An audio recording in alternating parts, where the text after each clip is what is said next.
Hello everyone, welcome to this YouTube channel Sujeet sir classes. एक बार फिर से आप सबों का इस YouTube channel Sujeet sir classes में स्वागत है। तो चलिए आज हम लोग क्लास 9 का जो चैप्टर 3 है द लिटिल गर्ल, उसी को शुरू करते हैं। उसका सॉल्यूशन आज हम लोग बनाएंगे। तो आइए देखेंगे। पहला है ए और बी। ध्यान देंगे, एक छोटा सा यहाँ पर क्वेश्चन दिया गया है। Question number 1, given below are some emotions that Kezia felt. यहाँ कुछ इमोशंस दिए गए हैं जो कि केजिया महसूस करती थी। Match the emotions in column with the items in column B. Here are 3 emotions given in column A. Column A में 3 इमोशंस दिए गए हैं और उसी से संबंधित आपको अलग अलग 7 मैच करने के लिए अलग कॉलम में यानी कि कॉलम बी में दिए गए हैं। तो आपको बताना है कि कौन सा जो है यहाँ पर किससे मैच करेगा। आइए देखें। पहला है फियर और टेरर। तो फियर और टेरर के लिए है यहाँ बहुत सारे ऑप्शंस हैं। इसमें से जो थर्ड ऑप्शन है फादर कम्स होम, यानी कि जैसे ही पिताजी आते थे तो उसके डर की उसका डर जो है एकदम शुरू हो जाता था। वो डर जाती थी, आतंकित हो जाती थी, क्योंकि उनके पिता जो थे काफ़ी स्ट्रिक्ट बिहेवियर के थे। दूसरा है ग्लैड सेंस ऑफ रिलीफ, यानी कि एकदम चलो कि अब बला टली, ठीक है, एक आराम का जो है महसूस करना। तो ये कब होता था? Glad sense of relief. Noise of the carriage grows फेंटर, यानी कि कैरेज मीन्स होता है गाड़ी की आवाज़ जब फेंटर मतलब कि धीरे धीरे कम सुनाई पड़ना। जब गाड़ी खुलती है हमारे यहाँ से तो क्या होता है, आवाज़ बहुत तेज़ होती है, लेकिन जैसे जैसे वो दूर चली जाती है तो क्या होता है, आवाज़ धीमी हो जाती है। तो यहाँ यही कहना है, noise of the carriage grows फेंटर, यानी कैरेज की आवाज़ जो है धीमी धीमी सुनाई देने लगती थी। तब जा कर के उसे रिलीफ मिलता था कि चलो अब जो है मेरी जान में जान आई। Next, a funny feeling perhaps of understanding. अपने पिता को समझने लगती है और उसके बाद एक फ़नी फीलिंग उसके माइंड में आती है। वो कौन होगा यहाँ पर? तो यहाँ here answer is 4, I beg your pardon, it's 6। Father comforts her and falls asleep. जब उसे एक रात डरावना सपना आता है तो उसके पिताजी कैंडल लेकर के उसके बेडरूम में जाते हैं। चूँकि घर पर कोई होता नहीं है तो वो चीखने चिल्लाने लगती है। पिताजी उसके कमरे में एक कैंडल मोमबत्ती जला करके जाते हैं और उसको अपने बाहों में भर करके सो जाते हैं। वो काफ़ी थके हुए थे, इसलिए उन्हें नींद आ जाती है। तो यह सब देख करके केजिया जो है बहुत एक फ़नी फीलिंग उसके माइंड में आने लगता है। चलिए अब आते हैं question number 2। Answer the following questions in 1 और 2 sentences.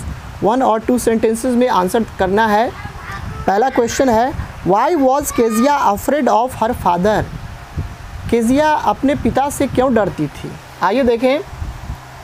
Kezia was afraid of her father because he used to talk to her harshly.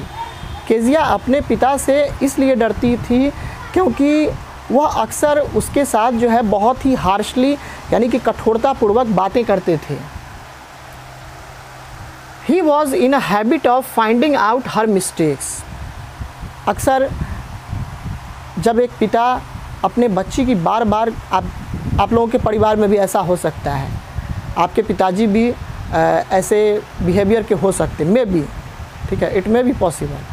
तो कई बार ऐसा होता है कि अपने बच्चों को गलत शिक्षा नहीं देने के उद्देश्य से वो अक्सर एक पिता जो है अपने बच्चों में फॉल्ट ढूंढते रहता है कि कहाँ गलती कर रही है, कहाँ इसको शिक्षा दिया जाए, कहाँ इसको डांट फटकार के समझाया जाए ताकि इसे भी जीवन का पहलू समझ में आए।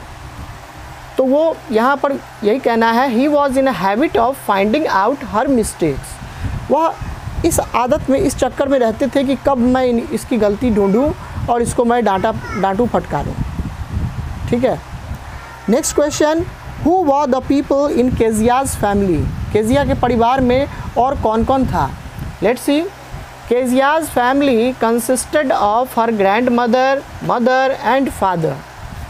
केजिया के फैमिली में 4 लोग कुल मिला के रहते थे। 1 केजिया हरसेल्फ, एक केजिया खुद थी, दूसरी उसकी दादी माँ, तीसरी उसके पापा और चौथे उसकी माँ, यानी कि 4 लोग रहते थे। Next is what was Kezia's father's routine. Kezia के पिता का क्या रूटीन था? First question, before going to his office, यानी कि ऑफिस जाने से पहले वो क्या करते थे? Let's see, he used to kiss Kezia before going to his office. अपने ऑफिस जाने से पहले वो केजिया को किस करते थे? That shows that he loved her very much. इससे यह भी पता चलता है कि वह अपनी बेटी केजिया से बहुत प्यार करते थे।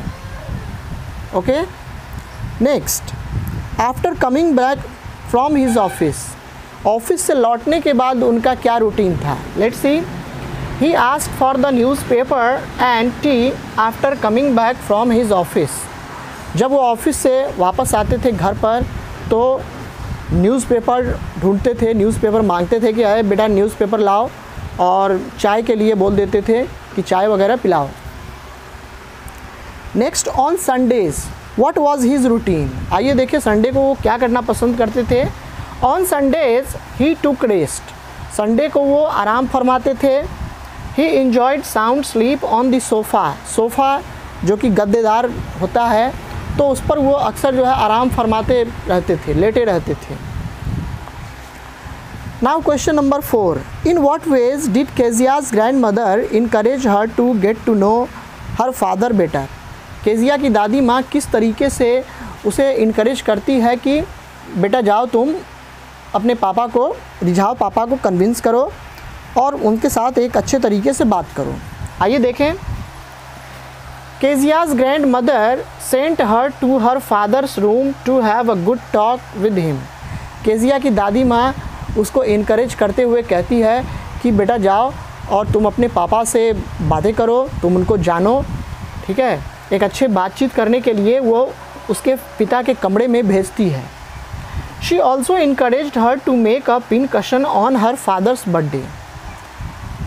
इसके अलावा वह अपने पोती को, ग्रैंड डॉटर को, केजिया को क्या करती है, एक इनकरेज करती है कि बेटा तुम अपने पापा को इस बर्थडे पर पिन कशन यानी कि गद्दा बना करके दो ताकि उनको सोफ़ा पे सोने में मज़ा आए और कोई प्रॉब्लम ना हो। इससे क्या होता है कि उन दोनों के बीच लगाव बढ़ता।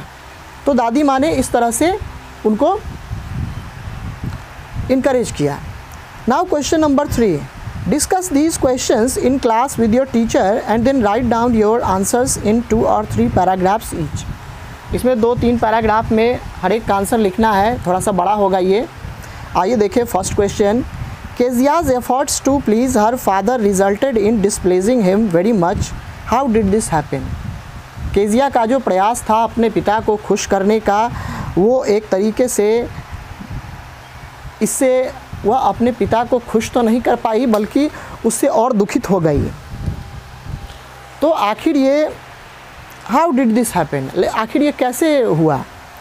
आइए देखें, Kezia used to be afraid of her father because her father talked to her harshly. Kezia अपने पिता से इसलिए डरती थी क्योंकि वह उसके साथ बहुत ही बुरे तरीके से यानी कि बहुत ही स्ट्रिक्टली जो है बात करते थे। One day her grandmother told her to make a pincushion to present him on his birthday. एक दिन केजिया की दादी माँ उससे कहती है कि बेटा तुम अपने पापा को एक पिन कशन, एक गद्दा बना करके दो ताकि उन्हें सोफ़ा पे लेटने में मज़ा आए और कोई परेशानी ना हो।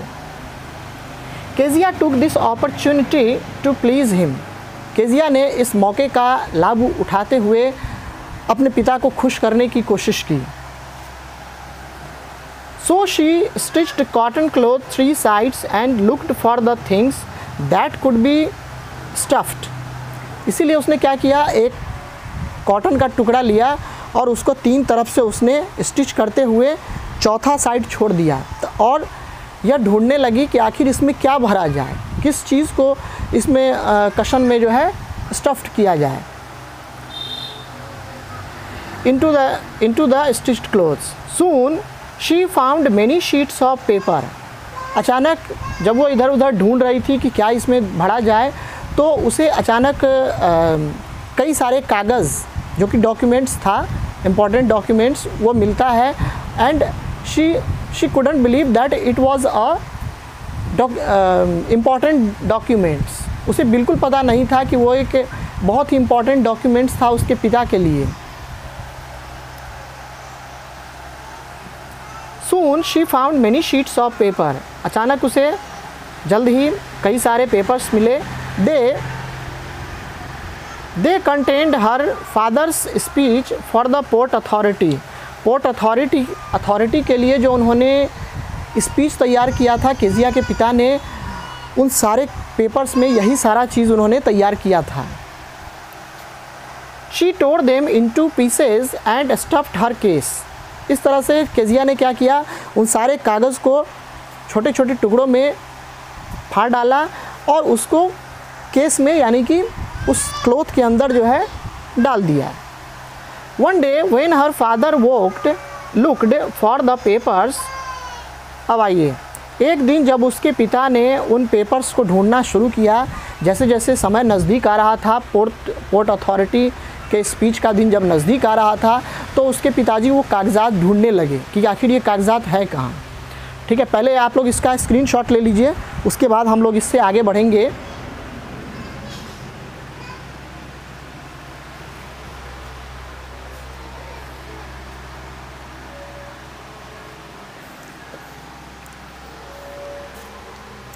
चलिए बच्चों, तो आशा करता हूँ कि आप लोगों ने इसका स्क्रीनशॉट लिया होगा। अब थोड़ा सा और बचा हुआ है।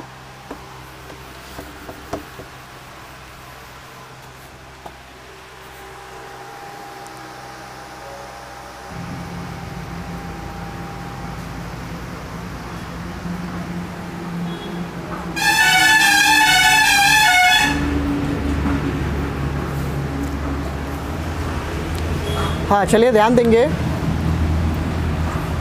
तो वहाँ पर he couldn't find it.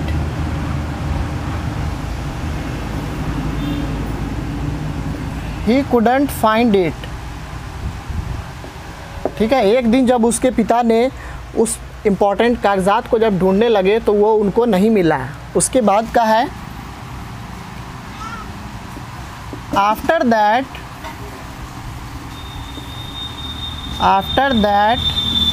he came to know that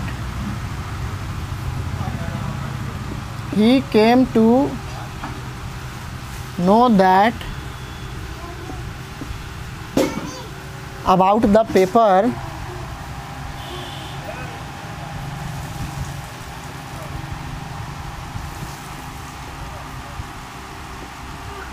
उसके बाद उन्हें पता चला कि उस पेपर का क्या हुआ।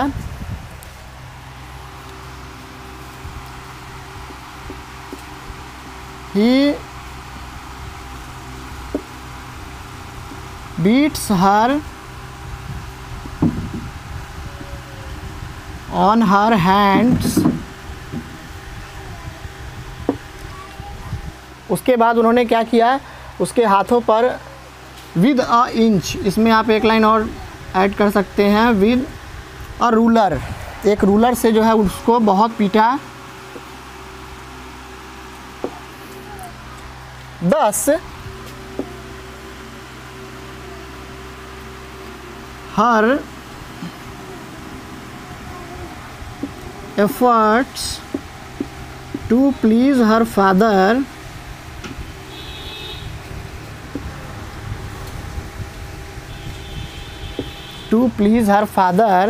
thus her efforts to please her father resulted in displeasing him।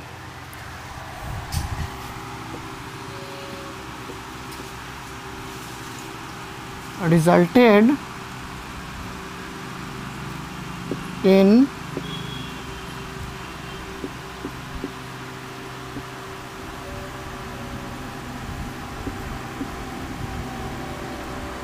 displeasing him। ठीक है बच्चों, तो ये था आपका आज का, ये था क्वेश्चन नंबर 1-3 का। जो बाकी बचा हुआ है इसका क्वेश्चन आंसर हम लोग इसके नेक्स्ट वाले पार्ट में करेंगे। तो आपको यह वीडियो कैसा लगा प्लीज़ कमेंट करके बताएं, और इस वीडियो को ज़्यादा से ज़्यादा अपने दोस्तों के साथ शेयर करें, और इस चैनल को सब्सक्राइब करने के लिए अपने दोस्तों को, रिलेटिव्स को रेकमेंड भी ज़रूर करें। तो प्यारे बच्चों, आज के इस वीडियो में इतना ही। मिलते हैं नेक्स्ट वीडियो में, तब तक के लिए thank you, God bless you and have a good day.